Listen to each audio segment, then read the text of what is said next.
Okay, today we're going to review how to multiply fractions. And I'm going to do a quick little video review how to multiply fractions, which is the same rule as dividing fractions. Remember, multiplying and dividing fractions is much more straightforward than adding and subtracting fractions. So this is just a little bit of review.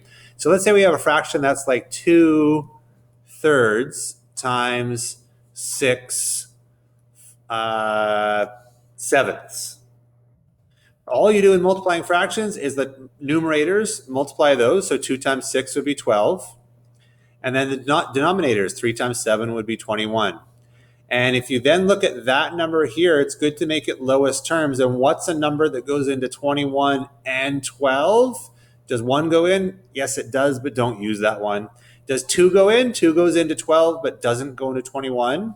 3 goes into 12 and 21. So watch this. Remember this step. If you divide this by 3 and you divide this by 3, you're going to get a new fraction. 12 divided by 3 is 4. 21 divided by 3 is 7. And that would be your best answer, 4/7. Let's do a different color here and do one more example.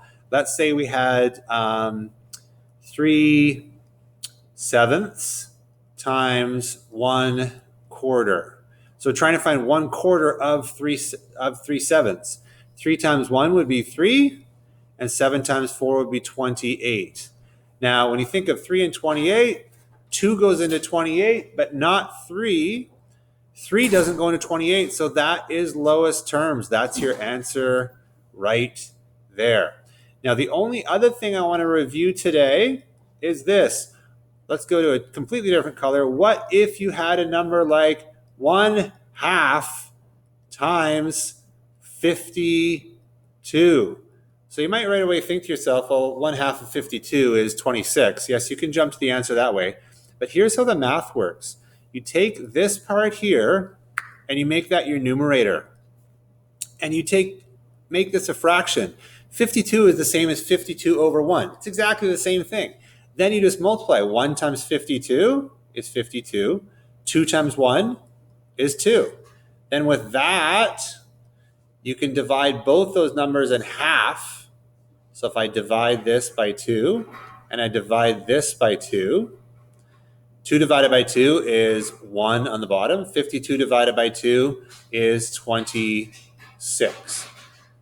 So the answer would be 26/1. Or you could change that. Your answer would also just be 26.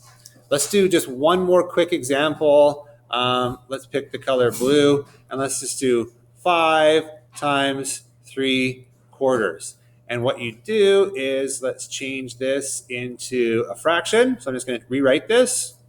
5/1 times 3/4. And then multiply the top and the bottom. You're going to get 15/4. And that is lowest terms. Excellent job learning this, and good luck with the questions today.